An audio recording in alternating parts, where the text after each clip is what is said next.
Бәріңізге сәлем. Мен осы каналды бүгіннен бастап ұбт-да қазақ тілі мен әдебиетін таңдаған 10-11 сынып оқушыларына арнап жүргіземін деп шештім.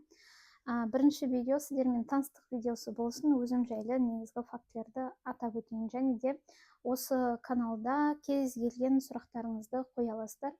Сондықтан сіздердің кері байланыстарыңыз мен үшін де маңызды болмақ. Бірінші өзімді таныстырып өтетін болсам, 2017 жылы қазақ филологиясы мамандығы бойынша бакалаврды үздік дипломға бітіргенмін. GPA-ім 3,97, негізі максимум 4 болу керек. 2020 жылы Евразия ұлттық университетінде педагогика ғылымдарының магистрлігін қорғағанмын. Сол себептен қазір мұғалім ретінде жұмыс жасап жүрмін.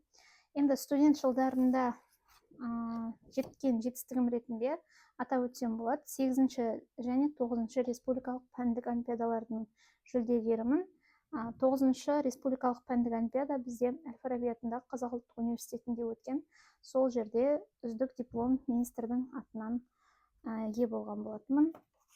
Және де магистратурада оқып жүргенде бірнеше мақалаларым халықаралық журналдарда жарық көрсе, бірнеше мақалам Абай атындағы Қазақ педагогикалық университетінде және Сұлтанмахмұт Торайғыров атындағы университетте Павлодарда және Көкшетауда Шоқан Уәлиханов атындағы университеттің хабаршы баспаларында жарық көрген. Сонымен қатар бірнеше халықаралық конференциялардың жүлдегерімін, қатысушысымын.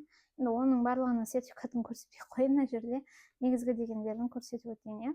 Және маман ретінде жұмыс жасап бастағанда Астана қаласында өткізілген үздік жас маман байқауының жүлдегері болып қатысқан болатынмын байқауға. Сонымен қатар ұлттық тестілеу орталығының, Астана қаласы білім басқармасының және білім министрінің алғыс хатының иегерімін.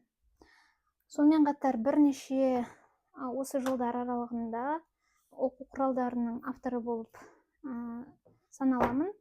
Оның ішінде ұбт саласына қатысты ұбт қазақ тілі 3 бөлімді оқу-әдістемелік кешен, көбіңіз мүмкін таныс шығарсыздар.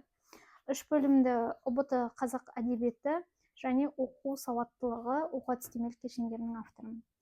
Енді қазір жасым 30-ға енді толды биыл, және 2 жылдан астам уақыт декреттік демалыста отырмын. Ары қарай да сол декреттік демалыс жалғасады. Бірақ та мен сіздерге пайдалы болу үшін осы каналды жүргізуді бастайын деп шештім. Және де өзімнің өмірімнен мысал келтіре отырып, сіздердің кез келген сұрақтарыңызға жауап беруге тырысамын. Енді бұл жетістіктер туралы мен не үшін айтып жатырмын? Себебі бұл жетістіктерге жету әрине оңай болған жоқ. Бірақ ең алғашқы этап осы жетістіктерге жетудің, ол әрине ұлттық бірыңғай тестілеу болатын. Ұлттық бірыңғай тестілеуде, бірақ сіздер ойлап отырғандай, мен жоғарғы балл жинап грантқа түскен жоқпын оқуға. Яғни мен өзімнің ойымдағы, өз қалауымдағы балды жинай алмай, грантқа түсе алмай қалуымның себептері ол мен жіберген қателіктерден. Келесі видеода міндетті түрде қандай қателіктердің салдарынан мен өзім қалаған ұпайды ала алмадым және грантқа түсе алмадым, сол туралы бөлісетін боламын. Ол үшін сіздердің кері байланыстарыңыз маңызды. Міндетті түрде маған осы видеоның астына не жайлы білгілеріңіз келеді, сол туралы пікірлеріңізді қалдырып кетіңіздер. Ал енді осы видеода жалпы не айтқым келді? Біз ұбт-ны бір өмірдің ең маңызды этапы деп ойламайық, кезеңі деп. Себебі ол бізде жетістікке жетудің тек бірінші баспалдағы ғана. Ал бізде жетістікке жетудің әлі қаншама баспалдақтары бар. Бірінші баспалдақтан сүріндім екен деп, болды, бәрін тастаймын, осымен бітті деп өмірден түңілмейміз. Керісінше, осы алған сабағымыздан біз алға қарай ұмтылуға күш жігер алып, алдағы маңызды деген жетістіктерді ойлайық. Мен де бірінші әрине ұбт-дан өзім қалаған балды ала алмаған кезде, грантқа түсе алмаған кезде өте қатты күйзелісте болдым. Бірақ сол күйзеліс мені шыңдады, керісінше мені қайраттандырды. Соның нәтижесінде мен қазір жаңа атап өткен жетістіктерге жеттім.